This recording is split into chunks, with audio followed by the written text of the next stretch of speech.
నమస్తే ప్రజా express news కి స్వాగతం. వార్తల ముందుగా ముఖ్యాంశాలు. కొమ్మినేనికి 14 రోజుల రిమాండ్.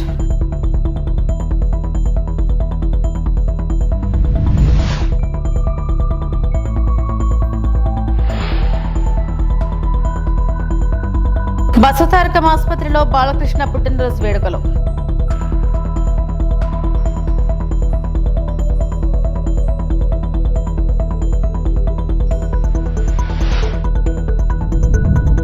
మహిళా హోంమంత్రి ఉన్న రాష్ట్రంలో మహిళలపై దారుణాలు. మాజీ మంత్రి ఆర్పి రోజా మండిపాటు.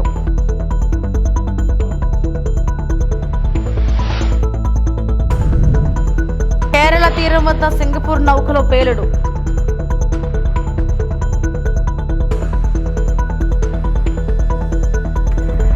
అమరావతి మహిళలపై అసభ్య వ్యాఖ్యల కేసులో అరెస్టైన సాక్షి ఛానల్ యాంకర్ కొమ్మినేని శ్రీనివాసరావును పోలీసులు గుంటూరు జిల్లా మంగళగిరి కోర్టులో హాజరుపరిచారు. కోర్టు ఆయనకు 14 రోజుల జ్యుడిషియల్ రిమాండ్ విధించింది. అనంతరం గుంటూరు జిల్లా జైలుకు ఆయనను తరలించారు. సోమవారం హైదరాబాద్ లో కొమ్మినేని అరెస్టు చేసిన విషయం తెలిసిందే.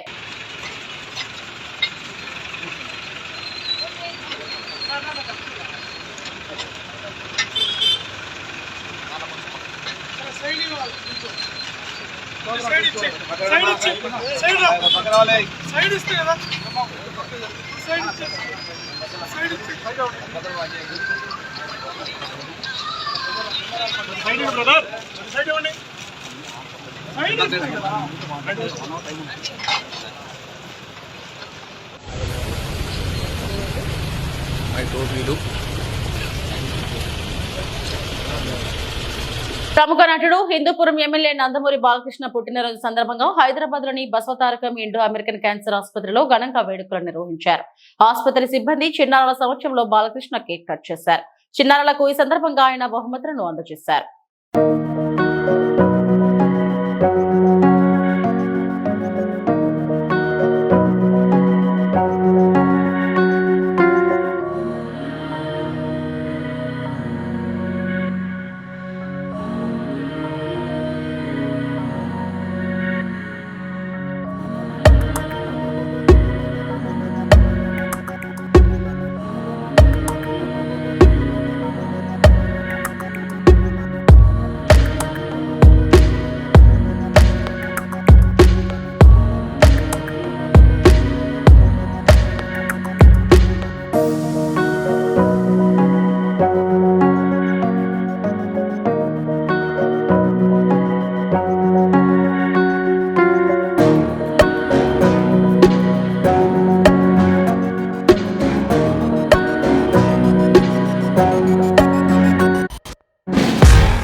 అంటే డోంట్ బిలీవ్ ఇన్ నంబర్స్ కాబట్టి నా వయసు చెప్పను. అంటే ఎవరు తెలియంది కాదు. నా మొబైల్ నెంబర్ నుంచి కూడా అందరికీ ముందు ఒకటే, నాదంతా ఓపెన్ బుక్కే. సో నా గురించి ఏ రహస్యాలు ఏమి ఉండవు, అందరికి తెలిసిందే. నా ఈ జీవిత పయనంలో అడుగడుగునా నేను వేసే ప్రతి అడుగు అందరికి తెలిసిందే. నేను ఒకసారి నాన్నగారు అడిగారు, ఎలా ఏం చేస్తున్నావు అన్నారు. ఇంటర్మీడియట్ అయిన తర్వాత అప్పుడు దిగారు బండి. ఏం లేదన్నా, నాకేం ఆలోచించలేదన్నా. మెడిసిన్ ఎంట్రన్స్ రాసావా అన్నారు. మెడిసినా? చిన్నప్పటి నుంచి ఈయనే కదా నన్ను ఎంకరేజ్ చేసింది. అందరితో మా బాల హీరో అవుతాడు అది దాన్ని. మరి మెడిసిన్ అంటారేంటి నాకు అర్థం కాలే కాసేపు. సరే ఇంత పెద్ద గైడు అంటే అప్లై చేయమన్నారు. అప్లై చేశా. ఏ రోజైతే ఎగ్జామ్ ఉందో ఆ రోజు పొద్దున్న వరకు హాల్ టికెట్ రాలా, పోస్ట్ మ్యాన్ రాలా, ఇంకా రాదని కరెక్ట్గా వచ్చాడు.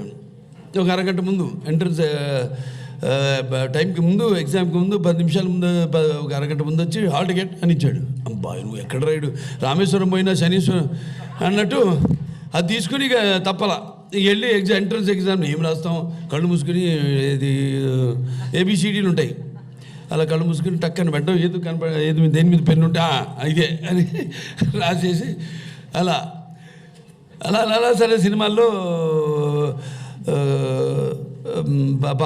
నటిస్తూ సింహ సినిమాలో ఒక డాక్టర్ క్యారెక్టర్ మొదటిసారి నేను జీవితంలో వేసింది. అనుకోకుండా అప్పుడే మన హాస్పిటల్కి నేను చైర్మన్ అవ్వడం జరిగింది, మేనేజింగ్ ట్రస్టీ అవ్వడం జరిగింది. 65వ సంవత్సరంలో ఈరోజు అడిగిండాను. మరి 64 సంవత్సరంలో నాకు ఈ పద్మవిభూషణ్ రావడం, అలాగే నేను ఇండస్ట్రీలో 50 సంవత్సరాలు పూర్తి చేసుకోవడం హీరోగా ప్రపంచంలో ఎవరు లేరు. ఆ ఘనత నాకు దక్కింది. అంటే అదంతా మా నాన్నగారు అమ్మగారి యొక్క కేరళ తీరంలో సింగపూర్ జెండా కలిగిన MV వ్యాన్ హై 503 నౌకలో మంటలు మరియు పేలుళ్లు కొనసాగుతున్నాయి. ఇండియన్ కోస్ట్ గార్డ్ ప్రకారం ప్రస్తుతం ఓడా మధ్యలో నుండి అకామిడేషన్ బ్లాక్ సమీపంలోని కంటైనర్ బే వరకు మంటలు కొనసాగుతున్నాయి. ఫార్వర్డ్ బే మంటలు అదుపులోకి ఉన్నప్పటికీ దట్టమైన పొగ ఒక సవాలుగా ఉంది. సముద్రంలో తప్పిపోయిన మరిన్ని కంటైనర్లతో ఓడరేవుకు ఇప్పుడు 10-15 డిగ్రీల దూరంలో జాబితా చేయబడింది. ICG నౌకలు సముద్ర పహారీ మరియు సాచెట్ మంటలను అదుపు చేస్తున్నాయి. ICG సమర్థ్ మరియు ఒక రక్షణ బృందం కొచ్చి నుండి మోహరించబడుతున్నాయి. ప్రమాదకరమైన సరుకు మరిన్ని ప్రమాదాలను కలిగిస్తున్నందున కోస్ట్ గార్డ్ అధిక హెచ్చరికలో ఉంది.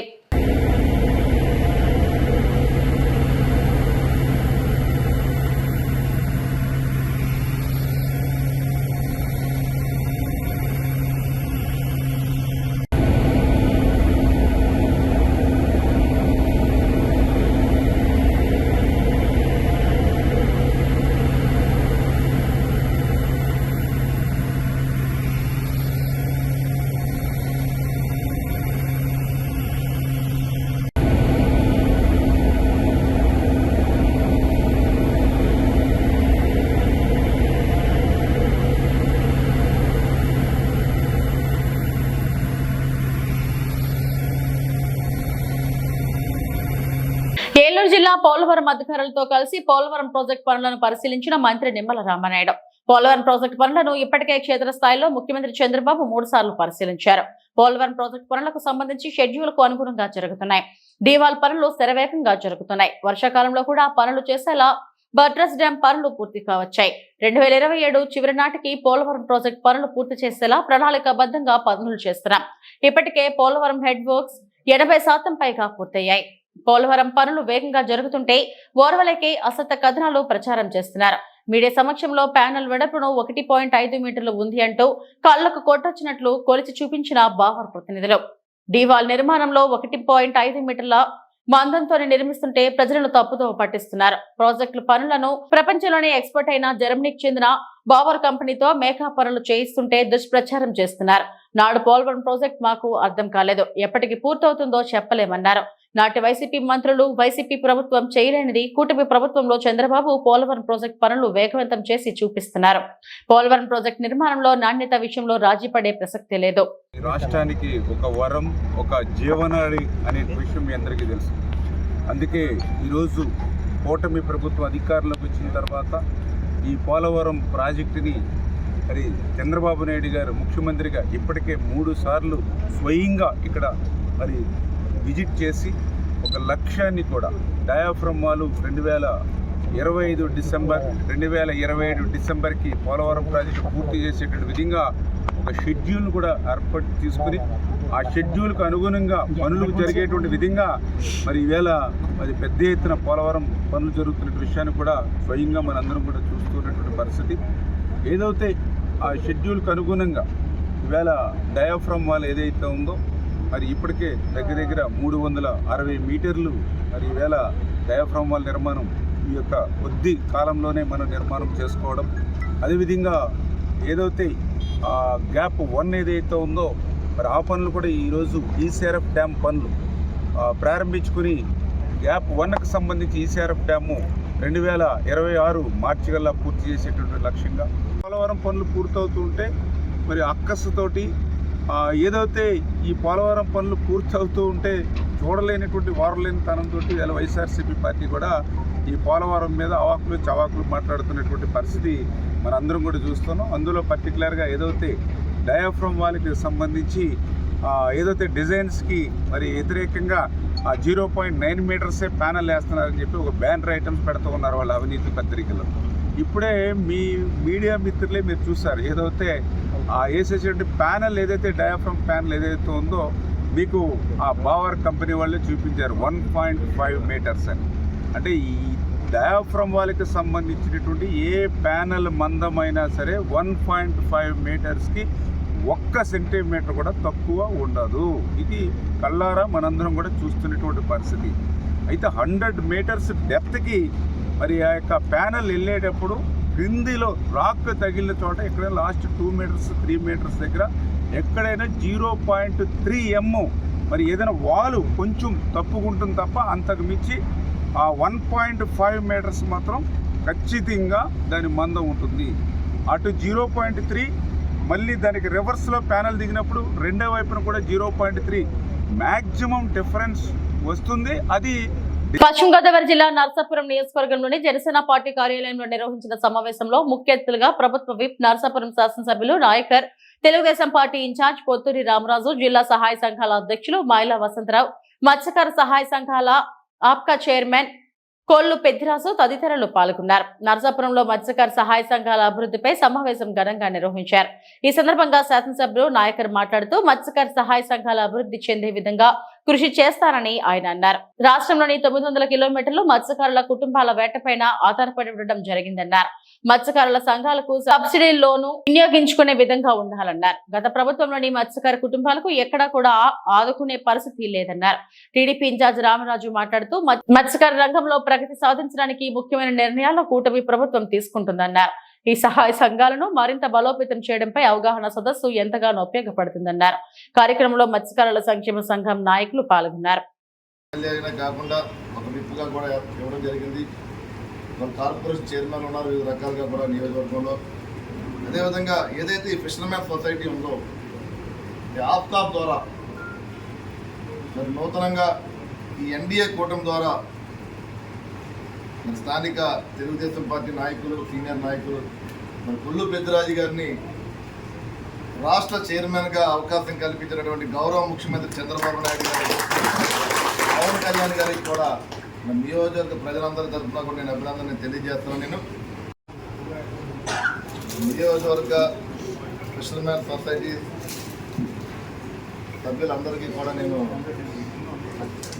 మీ అందరికి కూడా నేను అభినందన తెలియజేస్తున్నాను. నేను మీ అందరి సహకారంతో ఏదైతే మన జరిగిన ఎలక్షన్స్లో కూడా ఒక మంచి మెజార్టీని మీరు అందరూ కూడా కల్పించారు. మీ అందరికీ కూడా నేను ఎప్పుడూ కూడా రుణపడి నియోజకవర్గానికి అన్ని రకాలుగా కూడా అభివృద్ధి దిశగా ముందుకు వెళ్ళే విధంగానే నా ప్రయాణం ఉంటుందని చెప్పి సందర్భంగా మిమ్మల్ని అందరికీ మీకు తెలియజేయడం జరుగుతుంది. నేను కూడా ఒక అగ్నికుల క్షత్రియ సామాజిక వర్గానికి వ్యక్తి. నేను అంటే ఈ నర్సాపురం అనేది ఈస్ట్ వెస్ట్ గోదావరి కొన్ని ఏరియాలో ఒక అగ్నికుల క్షత్రియులుగా మనం ఉంటున్నాం. అంటే ఏదైతే మత్స్యకార సంఘాలు ఉన్నాయో దాదాపు 14-15 ఉపకులాలు ఉన్నాయి దీంట్లో. అంటే రాష్ట్ర ప్రభుత్వం కానీ కేంద్ర ప్రభుత్వం కానీ ఏదైతే ఈ 14-15 ఉపకులాలు ఉన్నాయో ప్రభుత్వం ద్వారా ఏ పథకాలు వచ్చినా సరే, ఏ స్కీమ్స్ ఏర్పాటు చేసినా ఒక మత్స్యకారులుగా భావించి ఈ పథకాలన్నింటిలో కూడా రాష్ట్ర వ్యాప్తంగా ఉన్నటువంటి దాదాపు 974 కిలోమీటర్ల సుదీర్ఘ తీర ప్రాంతంలో ఉన్నటువంటి మత్స్యకార సోదరులందరికీ కూడా అందే విధంగా మరి ఎన్డీఏ ప్రభుత్వం కానీ ప్రత్యేకంగా మోడీ గారు కూడా, కేంద్ర ప్రభుత్వం మోడీ గారు కూడా ప్రతి సందర్భంలోనూ ఏదైతే మత్స్యకారుల కోసం ఈ ప్రభుత్వం పూర్తిగా పనిచేస్తుందని చెప్పి మనం ఈ సందర్భంగా మాట్లాడుకోవాల్సిన అవసరం ఉంది. కేంద్రం నుంచి మోడీ గారు వివిధ రకాలైన పథకాలు ఇవాళ డిపార్ట్మెంట్ చెప్పినవన్నీ కూడా పిఎంఎంఎస్వై ద్వారా ఏదైతే ప్రధానమంత్రి మత్స్య సంపద యోజన ద్వారా వచ్చే పథకాలు కూడా కొంత కేంద్ర ప్రభుత్వం ఇస్తే దాంట్లో కొంత భాగం రాష్ట్ర ప్రభుత్వం ఇచ్చే విధంగా ప్రతిదీ కూడా ప్రతి స్కీము కూడా మత్స్యకార సోదరులకు అందే విధంగానే ఈ స్కీమ్స్ ప్రతి గవర్నమెంట్లో కూడా ఎందుకు చెప్తున్నానంటే మోడీ గారి ప్రభుత్వం బీజేపీ ప్రభుత్వం ఎప్పుడు వచ్చినా సరే మత్స్యకారులకు పెద్దపీట వేస్తుంది.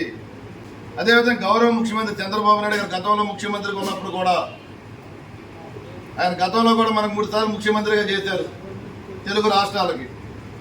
మరి ఆ రోజున కూడా ప్రత్యేకంగా మత్స్యకార సోదరులు ఏదైతే ఉన్నారో వారందరికీ కూడా మరి ఆయన ముందుకెళ్ళిన సందర్భం మనం కూడా మాట్లాడుకోవాల్సిన అవసరం ఉంది. ఈ సంవత్సరం జూన్ 21వ తేదీన జరగనున్న 11వ అంతర్జాతీయ యోగా దినోత్సవం సందర్భంగా మన దేశ ప్రధాని శ్రీ నరేంద్ర మోడీ సమక్షంలో విశాఖ వేదికగా ప్రపంచమంతా తెలిసేలా ఎడ్యుకేషన్ డిపార్ట్మెంట్ నుండి సుమారు 2,50,000 మంది ప్రజలతో కామన్ యోగా ప్రోటోకాల్ నిర్వహించడం జరుగుతుందని, ఈ ప్రోగ్రామ్ కి మన విశాఖపట్నం జిల్లాలో ఉన్న college students, upper primary students అందరూ తప్పనిసరిగా ఇచ్చిన లింక్ ద్వారా యోగాంధ్ర రిజిస్ట్రేషన్ చేయించుకొని జూన్ 21వ తేదీన బీచ్ రోడ్లని ఏర్పాటు చేసిన కంపార్ట్మెంట్ లో కామన్ యోగా ప్రోటోకాల్ కార్యక్రమంలో పాల్గొనాలని విశాఖపట్నం జిల్లా కలెక్టర్ మరియు education secretary Andhra university seminar hall లో జరిగిన మీటింగ్ లో చెప్పడం జరిగింది. NCC volunteers. Secondly, NSS volunteers. NSS volunteers also are there in the schools, so in the colleges, so they can also be enrolled. దానికి గురించి ఈ రోజు AU NSS కోఆర్డినేటర్ తో మాట్లాడడం జరిగింది. సో వాళ్ళు కూడా తీసుకోవడం జరుగుతుంది. వీళ్ళతో పాటు వైజాగ్ వాలంటీర్స్ అని ఎప్పుడు కూడా వివిధ కార్యక్రమాల్లో పార్టిసిపేట్ చేస్తే ఈ స్వచ్ఛంద సంస్థ నుంచి కూడా మనం వాలంటీర్స్ తీసుకున్నాం. They work during Chandrotsavam, they work during navy marathon. So వాళ్ళు కూడా ఎన్రోల్ చేయడం జరుగుతున్నది. వాళ్ళు రిజిస్ట్రేషన్ ముందుగానే వాళ్ళ పేరుతో రిజిస్ట్రేషన్ చేయడం జరుగుతుంది. So registration process is done primarily to know who are these people and they also needs to be trained. Volunteers just అక్కడ వెళ్ళి నిలబడడం కాదు, వాళ్ళకి వాళ్ళ యొక్క బాధ్యత ఏంటి, what is that the volunteer needs to do, step by step they have to be taught. So we will do virtual training, 1-2 rounds, minimum 2 rounds of virtual training and 1 round of physical training we are planning. Physical training will also happen in the AU engineering ground. అక్కడ ముందుగానే మనము షామియానా వేయడం జరుగుతుంది, దాంట్లో training ఇవ్వడం జరుగుతుంది. ముందు రోజు వాళ్ళందరికీ శిక్షణ ఇంకొకసారి చెప్పి అక్కడ నుంచి బస్సెస్ ద్వారా వాళ్ళ కంపార్ట్మెంట్ లో deploy చేయడం జరుగుతుంది. It's more like a NCC camp and NSS camp where people come, they attend the briefing, take dinner and start the previous night and get deployed along with the police people who also are going to be deployed. So policemen, minimum 4 people will be there. నంద్యాలలో ప్రముఖ నటుడు మంచు మనోజ్ సందడి చేశారు. సతీమణి మౌనికతో కలిసి మూల పెద్దమ్మ అమ్మవారి జాతరకు హాజరయ్యారు. అమ్మవారిని దర్శించుకుని ప్రత్యేక పూజలు చేశారు. వారిని చూసేందుకు భారీగా అభిమానులు తరలివచ్చారు. వారికి మనోజ్ దంపతులు ఆత్మీయంగా అభివాదం చేశారు.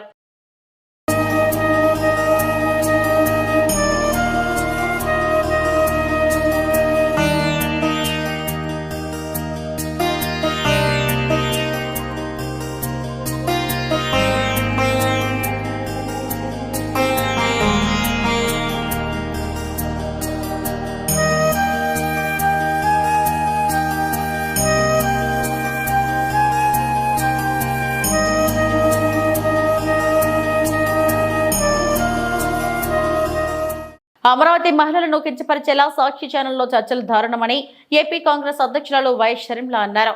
అమరావతి మహిళలకు సాక్షి టీవీ చైర్పర్సన్ భారతిరెడ్డి క్షమాపణ చెప్పాలని డిమాండ్ చేశారు. సోమవారం సాయంత్రం ఆమె చిత్తూరులో మీడియాతో మాట్లాడారు. రాజధానికి వ్యతిరేకంగా సాక్షి ఛానల్లో మాట్లాడటం అవమానకరమన్నారు. అమరావతి మనకంత ముఖ్యమైనప్పుడు, ఆంధ్ర రాష్ట్రానికి ఒక రాజధాని అంత ముఖ్యమైనప్పుడు ఇలాంటి వ్యాఖ్యలు చేయడాన్ని కాంగ్రెస్ పార్టీ ఖండిస్తుంది. ఒక పార్టీకి చెందిన ఒక మీడియా హౌస్, వైసీపీ పార్టీకి చెందిన సాక్షి మీడియా హౌస్ లోని ఒక యాంకరు, వాళ్ళు తీసుకున్న ఒక గెస్ట్ స్పీకరు ఎవరైనా ఖండించాల్సిన విషయమే. కాకపోతే నాకు ఇక్కడ అర్థం కాని విషయం ఏమిటి అంటే, ఇది ఇంత ముఖ్యమైన పొలిటికల్ అంశం అయినప్పుడు, అంతేకాదు ఒక సోషల్ ఇష్యూ, ఒక పొలిటికల్ ఇష్యూ అయినప్పుడు ఇంత పెద్ద విషయంలో ఒక పొరపాటు జరిగితే మరి ఒక పొలిటికల్ పార్టీ అయినా, ఒక మీడియా హౌస్ అయినా క్షమాపణ చెప్పడము కామన్ డెకోరం. అలాంటిది మీడియా హౌసే ఒక పొలిటికల్ పార్టీకి చెందినప్పుడు ఆ మీడియా హౌస్ చేసిన కొన్ని వ్యాఖ్యల వల్ల కోట్ల మంది ప్రజలకు ఆవేదన కలిగినప్పుడు ఆ మీడియా హౌస్ అయినా ఆ పొలిటికల్ పార్టీ అయినా క్షమాపణ చెప్పాలి.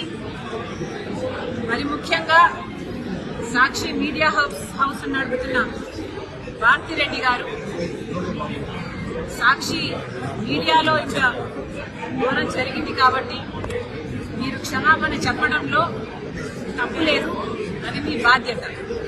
మనం చిన్న పిల్లలకు కూడా నేర్పిస్తాము, ఒక తప్పు చేస్తే తప్పైంది సారీ అని చెప్పునానా అని చెప్తాము.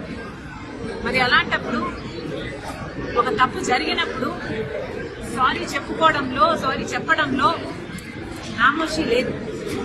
మరి ముఖ్యంగా ఇది ఒక పొలిటికల్ పార్టీకి చెందిన మీడియా హౌస్, అంటే జగన్మోహన్ రెడ్డి గారి వైసీపీ పార్టీకి చెందిన మీడియా హౌస్ అయినప్పుడు జగన్మోహన్ రెడ్డి గారు క్షమాపణ చెప్పడంలో కూడా తప్పు లేదు.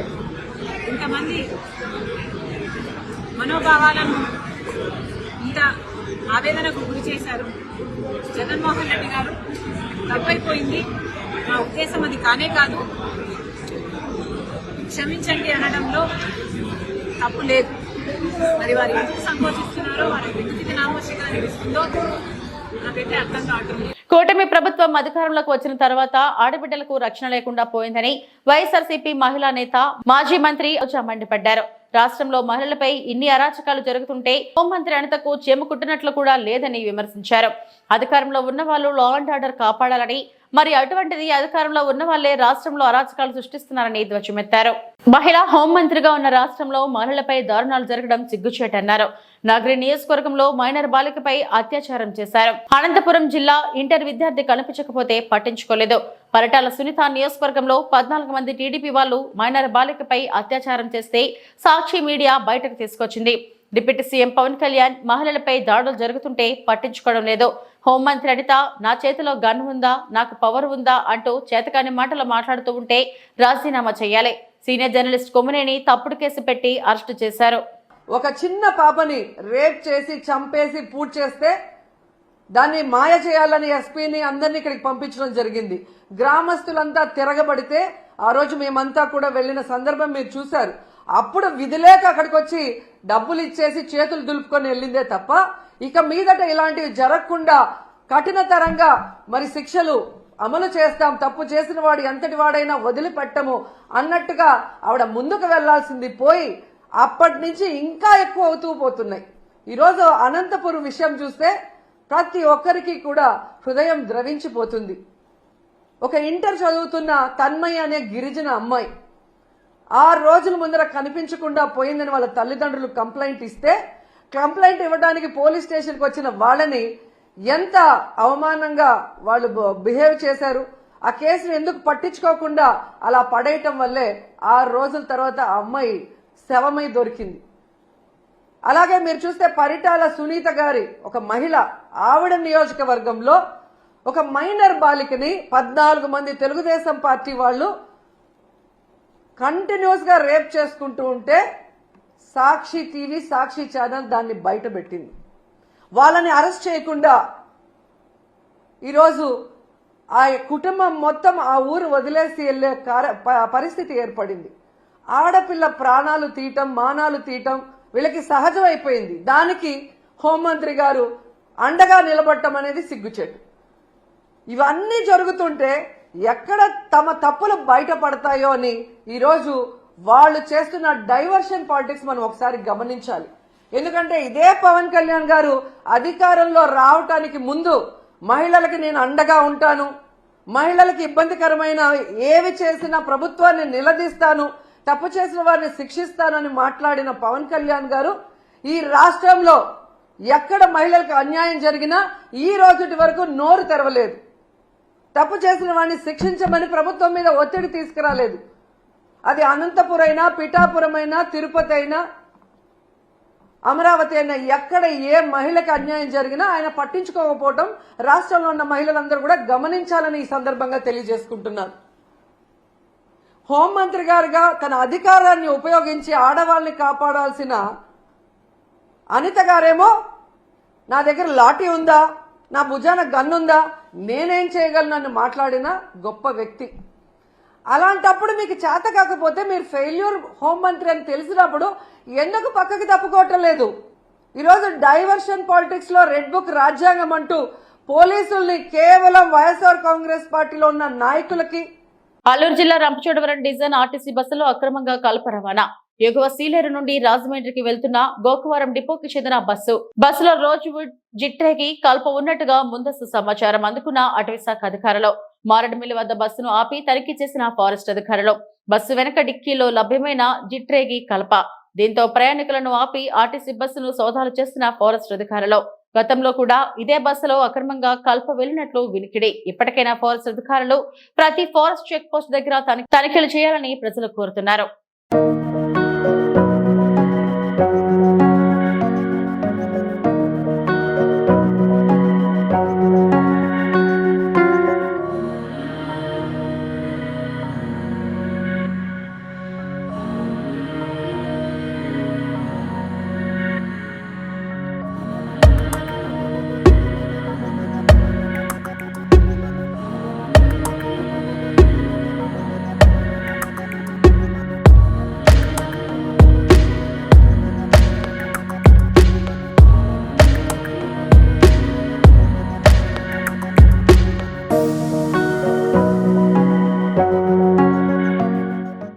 ఇవి ఇప్పటివరకు నా బులెటిన్ అప్డేట్స్. నమస్తే.